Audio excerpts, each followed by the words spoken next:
तो पुलिस का काम है गिरफ्तारी करना। ये कैसे दबाव रहता ही है इन लोगों का। एसटीएससी थाना में जब केस रजिस्टर्ड होता है तो गिरफ्तारी करने का आदेश रहता है, तो गिरफ्तारी किया। उस पर क्यों नहीं किया हो तो संबंधित थाना बताएगा। हाँ। बोलने के लिए जरा माता के खिलाफ बोलिए। हाँ। इसीलिए कहना चाहिए छोटा बाबा और जोशना करकटा आजसू का फंडिंग से झारखंड में आग लगाने का काम किया है और सब समुदाय को लड़ाने का काम करता है ये लोग। हाँ। थाना काम नहीं कर रहा, इसका मतलब है उसका काम रुकेगा नहीं। आप एसपी, डीएसपी, ग्रामीण एसपी को लिखित आवेदन दीजिए। तत्पश्चात भी यदि कार्रवाई नहीं है तो सक्षम न्यायालय में आप आवेदन दीजिए। कार्रवाई तो होना ही है। जोहार। लगातार जो है झारखंड में कुर्मी एसटी आंदोलन के बाद जो है लोगों में केस मुकदमा बहुत बढ़ा है। केस मुकदमा इस वजह से बढ़ा है क्योंकि गाली गलौज तक लोग उतर आते हैं, लेकिन कुर्मी एसटी विवाद को लेकर अभी तक कोई भी चीजें सामने नहीं आई।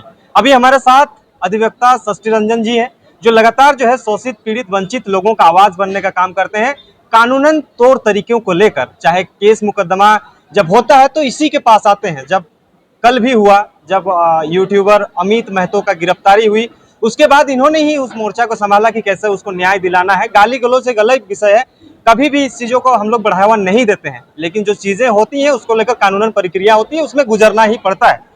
सर, सबसे पहले जोहार। जोहार आपके माध्यम से सबको मेरा भी तहे दिल से सबको जोहार, नमस्कार। कल अमित महतो का गिरफ्तारी हुई। गिरफ्तारी होने के बाद जो है आपके ही पास पहुंचा और आपने जो है उस केस को टेक ओवर किया। उसके बाद उसका क्या क्या प्रक्रियाएं उतर के आई, निकल के आया, वो आपने ही देखा। क्या हुआ था अमित महतो के साथ? गाली गलौज तो हुआ था, कितना धाराएं लगा? देखिए, ये 8 तारीख को, 29 तारीख को रजिस्टर्ड हुआ था कि एसटीएससी एक्ट थाना में हुआ था। और किसी भी आदिवासी समाज, चाहे व्यक्तिगत यदि गाली गलौज दिया जाता है तो उसके लिए एसटीएससी थाना में ही केस होता है। जो एसटीएससी थाना में रजिस्टर्ड हो गया था, जो धारा 352, 351, 296, 78 के तहत दर्ज हुआ था, और वो भारतीय न्याय संहिता के तहत हुआ था। और एसटीएससी एक्ट के तहत भी 31PRIU SC/ST एक्ट के तहत केस रजिस्टर्ड हो गया। जो SC/ST एक्ट जितने भी सेक्शन है सब नॉन अवेलेबल भी है। तो क्या लगता है कि मतलब अमित महतो वाकई में एक अपराधी है क्या? गाली गलौज तो दे दिया, मानते हैं, दोनों साइड से हुआ है, लेकिन कार्रवाई एक तरफा हुआ जैसा आपको लग रहा है? आप तो कानून न्यायमूर्ति हैं। यदि दोनों तरफ से उनके ऊपर भी एफआईआर होना चाहिए था। यदि वो भी गाली गलौज दिया था तो बोलने से नहीं होता है, उसके लिए लिखित आपको देना पड़ेगा। कोई भी आपके संबंधित थाना में यदि आपको लगा कि उनके आचरण, उनके गाली गलौज से हम चाहे समाज यदि प्रभावित हुए हैं, चाहे वो जो भी उनको व्यक्तिगत लगा होगा अमित को भी, तो उस पर भी एफआईआर लिखित होना चाहिए था। तब पता चलता है कि कार्रवाई हो रहा है। तो ये ये भी लिखित आवेदन से पता चल रहा है कि इसको ठेस पहुंचा था, इस पर व्यक्तिगत लांछन लगा था, इसीलिए ये एफआईआर की। अच्छा, एफआईआर हुआ। तो अमित महतो जो है अभी ST/SC मामले में ही केस जेल गए हैं जी? हाँ, उससे पहले भी उसका बहुत सारा मुकदमाएं था, धाराएं था, बहुत सारे नेता मंत्रियों ने भी उनके विरोध जो है कार्रवाई करने की मांग किया था, लेकिन अभी ही इस तरह की घटना क्यों सामने आई? जब गाली गलौज के उतर आए तभी? हाँ, अभी एसटीएससी थाना के तहत जो रजिस्टर्ड हुआ, ये क्या पहले भी जो है नेता, मंत्री, विधायकों ने भी अमित महतो पर केस किया था, लेकिन उसका अभी तक किसी तरह का कोई कार्रवाई नहीं हुआ। लेकिन जब ST/SC थाना में केस रजिस्टर्ड हुआ तो इसका त्वरित कार्रवाई करते उसे जेल भेजा गया। देखिए, इसमें तो ये तो पुलिस का काम है गिरफ्तारी करना। ये कैसे दबाव रहता ही है इन लोगों का। एसटीएससी थाना में जब केस रजिस्टर्ड होता है तो गिरफ्तारी करने का आदेश रहता है, तो गिरफ्तारी किया। उस पर क्यों नहीं किया हो तो संबंधित थाना बताएगा। कितना केस समझ में आया? आप उसका केस को देख रहे हैं, उसका जो भी पहले से मामला था अभी? कल हम जिससे पूछिए और 2 केस है बोला गया उनकी तरफ से। हम तो देखे नहीं थे एफआईआर में कौन सेक्शन के तहत रजिस्टर्ड हुआ है, ये उसको भी नहीं पता था कि केस हुआ है, लेकिन किस धारा के तहत हुआ है इसको नहीं पता। न्याय पे लोग भरोसा करते हैं, तो अमित महतो को न्याय मिल पाएगा क्या मुख्य धारा में अगर आएंगे तो? मुख्य धारा पहले से जिस तरह से वो गाली गलौज करते थे, वो सब चीजों को खत्म करेंगे तो शायद हमें लगता है। देखिए, मुख्य ये तो जिस तरह का आवेश के तहत किया गया था, ये मुख्य धारा में बोला जाता है तो कोई भी ये उस तरह का एंटीसीडेंट इसका नहीं है कि ये तो समाज को लेकर ही दोनों पक्षों में बातचीत हुआ था, इसीलिए मुख्य धारा में लाने के लिए वैसा बात है नहीं इसका। ये संयम रखना होगा सबको, दोनों पक्षों को ही संयम रखना होगा। आगे क्या प्रक्रियाएं हैं ये अमित महतो को न्याय को लेकर? अभी जमानत की प्रक्रिया होगी।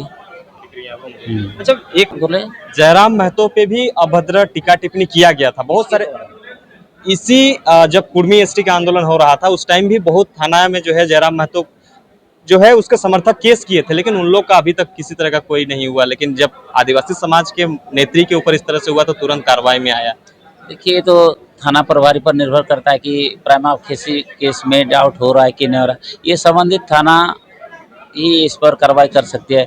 यदि थाना कार्रवाई कर नहीं रही है तो उसके लिए आप एसपी साहब के वहाँ आवेदन दीजिए। यदि एसपी साहब भी बात नहीं सुन रही है तो संबंधित जो कोर्ट होगा, न्यायालय में आप आवेदन दीजिए, कार्रवाई तो होगा ही।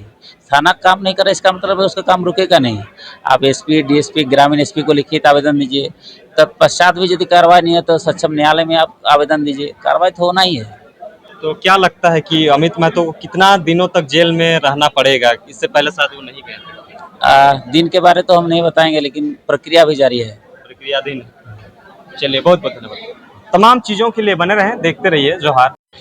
तो अधिवक्ता षष्ठी रंजन जी से हम तमाम जो जानकारी हमें मिल रही थी, जिस तरह से जो है आरोप प्रत्यारोप का दौर चल रहा था, उसके बाद लोगों ने इस चीज़ों का आकलन करना शुरू किया कि प्रशासन एक तरफा काम किया, लेकिन ये मैटर करता है उस मुद्दे पर और उस कानूनन जुर्म का जो शिकार बनते हैं। जिस तरह से जो अमित महतो ST/SC एक्ट के तहत जो है जेल तक उन्हें भेजा गया। कल ही जिस तरह से जो स्थिति और परिस्थिति झारखंड में थी वो देखने योग्य था। उसके बाद जो है इसका जो कानूनन तौर पे जो तरीका होता है कि इसको कैसे न्याय दिलाया जाए, उसको जेल से कैसे निकाला जाए, बेल पे कैसे निकाला जाए, इसको लेकर जो है षष्ठी रंजन जी इस चीज़ों का जिक्र करते हुए कहा कि जो भी कानून का प्रक्रिया है उससे हम लोग गुजर रहे हैं और आगे क्या कुछ होगा ये देखना बेहद ज़रूरी है।